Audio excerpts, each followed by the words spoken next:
నమస్తే, welcome to Andhraprabha. నేను మీ journalist Vasant.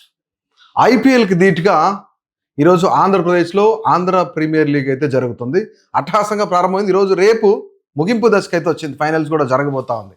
దీనికి సంబంధించి రాష్ట్ర వ్యాప్తంగా కూడా ఇటు విశాఖపట్నంలో కండక్ట్ చేసినప్పుడు చాలా మంచి ప్రజాదరణ వచ్చింది.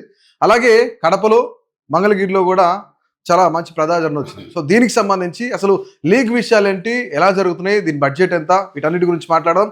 మనతో పాటు ఏసీ ప్రెసిడెంట్ అలాగే ఎంపీ కేసినేని చిన్ని గారు మనతో ఉన్నారు. మాట్లాడదాం. సార్ నమస్తే. నమస్తే అండి. సార్ ఎలా ఉన్నారు? బ్రహ్మాండంగా. రైట్. ఏపీఎల్ అంటే నిజంగా సార్ నేను అన్ని లీగులు ఫాలో అవుతున్నా, మధ్యప్రదేశ్ కానీ TG20 కానీ ఇవన్నీ ఫాలో అవుతా ఉన్నా, మంది కూడా ఫాలో అవుతున్నా. బట్ ఇక్కడ ఏపీఎల్ చాలా అట్టహాసంగా ప్రారంభమైంది. 3 వేదికల్లో బాగా జరిగింది. కానీ ఇది చాలా టఫ్తో కూడుకున్న విషయం, చాలా శ్రమతో కూడుకున్న విషయం. సో ఎలా అరేంజ్ చేయగలిగారు ఇంత పెద్ద అరేంజ్మెంట్స్ అన్ని? మేము గత సంవత్సరంన్నర క్రితం ఏసీఏ అధ్యక్షుడిగా బాధ్యత తీసుకున్నాం. మా ఎపెక్స్ బాడీ అంతా ఒకటే డిసైడ్ అయ్యాం, dedicated to cricket, rural cricket and pure cricket అని. ఇదే విధంగా మేము ఒకటే ఆలోచించాం.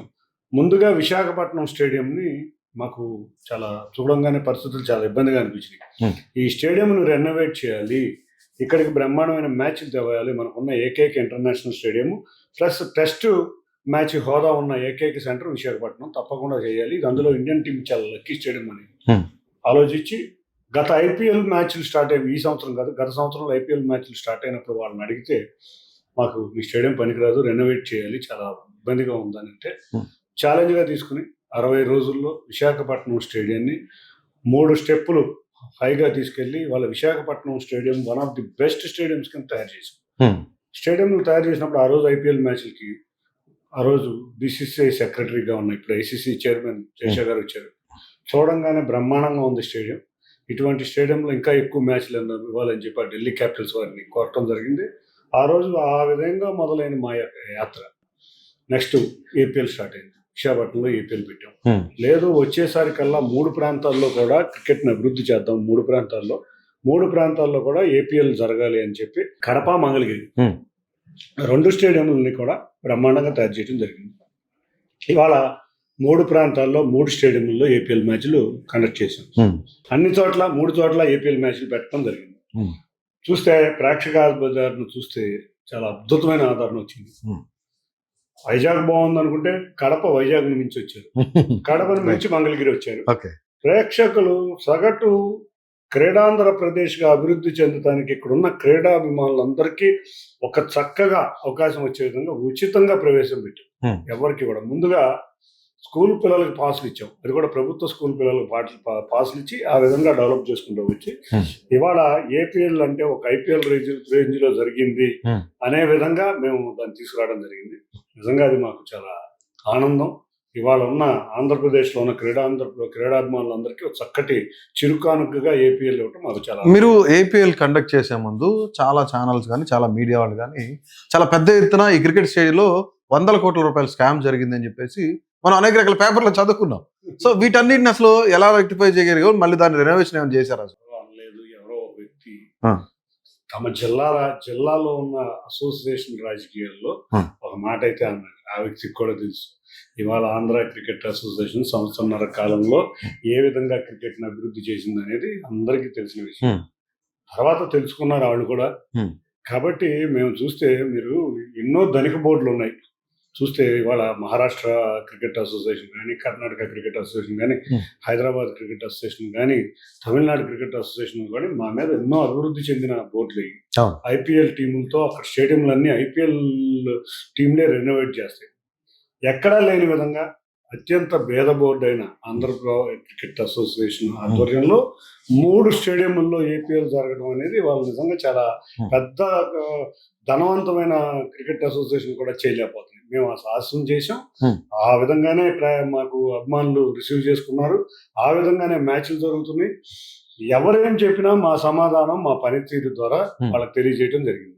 ఆ పనితీరే మమ్మల్ని ఇవాళ మళ్ళీ అందరి నోళ్లలో ఆంధ్ర క్రికెట్ అసోసియేషన్ అద్భుతంగా పనిచేస్తుందని వాళ్ళ ప్రజలందరూ ముక్తఖండంతో అంటున్నారంటే మేము కష్టపడి పనిచేసి ఆర్థికంగా ఇబ్బందులు ఉన్న బోర్డుని ఉన్న ఆర్థిక వనరులను వాడుకుంటా ప్రత్యేకమైన వసతులు, క్రీడా సౌకర్యాలు కల్పించడంలో ఏసీఏ ఏ బోర్డు కన్నా తీసిపోని విధంగా ఎటువంటి బోర్డు కన్నా బ్రహ్మాండంగా ముందుకు తీసుకెళ్ళారు. సో ఈ ఓవరాల్ గా బడ్జెట్ కి సంబంధించి ఏపీఎల్ బడ్జెట్ కి సంబంధించి ఎంత ఖర్చు అవుతుంది, గెలిచిన టీములకి ఎంత రెమ్యునరేషన్ ఇస్తా ఉన్నారు? అంటే దీంట్లో ప్రైజ్ మనీ రకరకాలుగా మారుస్తూనే ఉన్నాం.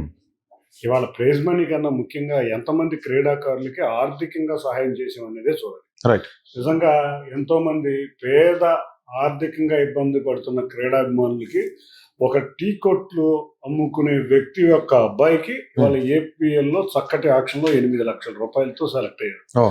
అటువంటిది సుమారుగా అందరికీ కూడా చక్కటి ఆర్థిక సహాయం వచ్చే విధంగా ఏపీఎల్ పనిచేసింది. కాబట్టి ఇదే కనుక మిగతా బోర్డులో లేక మాది కూడా 7 కోట్లు 8 కోట్లు టీం అమ్ముండి ఉంటే మేము 1 కోటిన్నర 2 కోట్ల టీం మేము ఇంకా క్రీడాకారులకి ఇంకా మరింత రెమ్యునేషన్ వచ్చే విధంగా తయారు చేసేవాళ్ళం. ఇన్ని పరిస్థితుల్లో కూడా మాకు ప్రేక్షకుల ఆదాభిమానాలతో పాటు ఇక్కడ ఉన్న పాత్రికేయ మిత్రులు అందరూ కూడా మాకు సపోర్ట్ చేయటం, పలానా చోట్ల మ్యాచ్లు ఉన్నాయి, పలానా చోట్ల లీగ్ ఉంది, పలానా టైంలో ఉందని ఇప్పటికప్పుడు ప్రజల్లో ఒక అవేర్నెస్ తీసుకొచ్చి మా ప్రాంతంలో కూడా క్రీడాకారులు డెవలప్ అవ్వాలి, మా ప్రాంతంలో కూడా క్రీడా పోటీలు జరగాలని దీంట్లో క్రీడాభిమానులతో పాటు మాతో పాటు ఉన్న పాత్రికేయ సోదరులందరూ కూడా ఈ పత్రికా ముఖంగా ధన్యవాదాలు తెలియజేస్తారు. రైట్. అంటే ఐపీఎల్ రేంజ్ లో ఏపీఎల్ జరుగుతుంది అంటే కొన్ని చోట్ల బెట్టింగ్స్ కూడా జరుగుతున్నాయని చెప్తున్నారు. సో వీటిని ఏమైనా నివారణ చర్యలు ఏం తీసుకున్నారు అసలు? మేము ఆల్రెడీ విజిలెన్స్ టీమ్ స్టేడియంలోనే ఉంది, మానిటరింగ్ ఎప్పటికప్పుడు జరుగుతూనే ఉంది. బీసీసీఐ నుంచి వచ్చారు వాళ్ళు, మా దగ్గర నుంచి వచ్చారు కాదు. బీసీసీఐ బెట్టింగ్ మీద చాలా సీరియస్ గా ఉంది. ఎక్కడ ఇటువంటి లీగులు జరుగుతున్నా ఎక్కడ ఉన్నా కూడా వాళ్ళు టీముని పంపిస్తారు. ఆ టీం వాళ్ళ స్టేడియంలోనే ఉంది, అందరూ చూసుకుంటూ ఉంటారు, ఎప్పటికప్పుడు మానిటరింగ్ చేసుకుంటూ ఉంటారు. కాబట్టి అటువంటిది ఏదన్నా ఎక్కడో విదేశాల్లో ఒక సర్వర్ పెట్టుకుని చేసేవాళ్ళు అని చేస్తారు, కానీ క్రికెట్ మైదానంలో మాత్రం అటువంటి జరిగే ఆస్కారమే లేదు. సార్, అంటే ముఖ్యంగా ఈ పొలిటీషియన్స్ అందరూ కూడా ఎందుకు ఏసీఏ కానీ లేదంటే బీసీసీఐ కానీ ఇటువైపు వెళ్తున్నారు? గతంలో చూసుకుంటే గోకరాజు గంగరాజు గారు కానీ, తర్వాత సాయిరెడ్డి గారు కానీ, తర్వాత మీరు కానీ.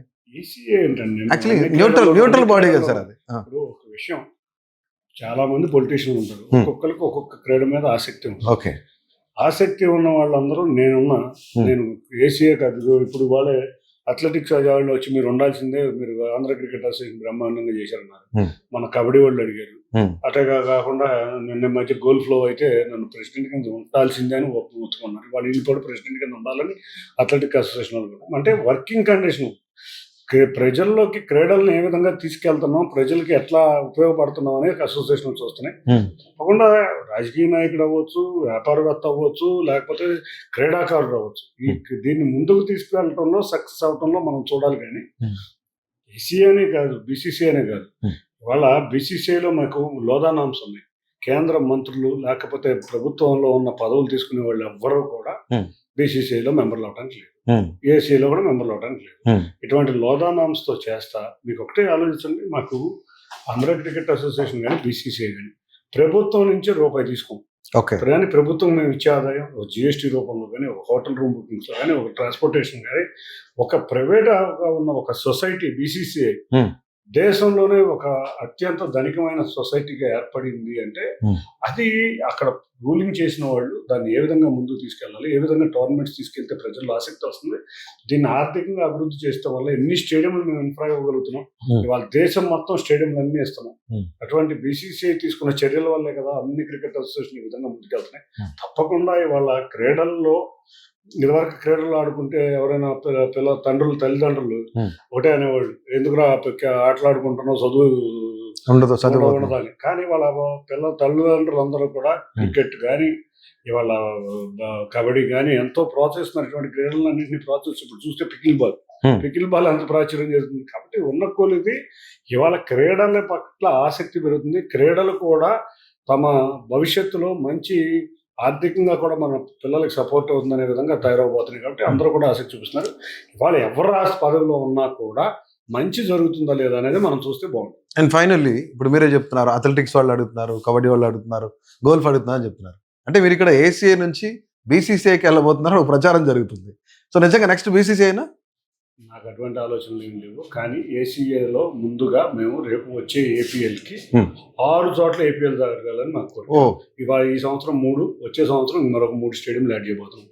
తిరుపతి, మూలపాడు అండ్ కాకినాడ. 3 చోట్ల స్టేడియం 6 చోట్ల 7 టీంలకి 6 చోట్ల జరుగుతాయి. ఆ వచ్చే సమయానికి 7 చోట్ల కూడా జరిగేటట్టు చేస్తున్నాం. And- అంటే ఐపీఎల్లో ఏ విధంగా జరుగుతుందో అదే విధంగా ఏర్పాటు చేయబోతున్నాం. Oh. వీటికి తోడు అంతర్జాతీయ క్రికెట్ స్టేడియం ఇంకొకటి కావాలి. విశాఖపట్నం కాదు, అమరావతిలో కట్టాలని గౌరవ ముఖ్యమంత్రి నారా చంద్రబాబు నాయుడు గారి కోరిక. అది కూడా పూర్తవడానికి 3-4 సంవత్సరాలు ఉంది. కాబట్టి బోర్డు అంత బిజీ వర్క్ ఏసీలోనే ఉంది. కాబట్టి as a apex member, as a member of Andhra cricket association, బీసీసీఐలో మెంబర్లో ప్రెసిడెంటే మెంబర్ అవుతాడు. ఆల్రెడీ బీసీసీఐలో మెంబర్లమే. కాబట్టి దాంట్లో పెద్ద కొత్త ఏమీ లేదు. ముందు ఆంధ్రాలో కనుక క్రీడలు డెవలప్ చేస్తే తర్వాత నా సర్వీస్ బీసీసీఐ వాడుకుంటుందంటే దానికి వెళ్ళడానికి ట్రై చేస్తాను. Right thank you.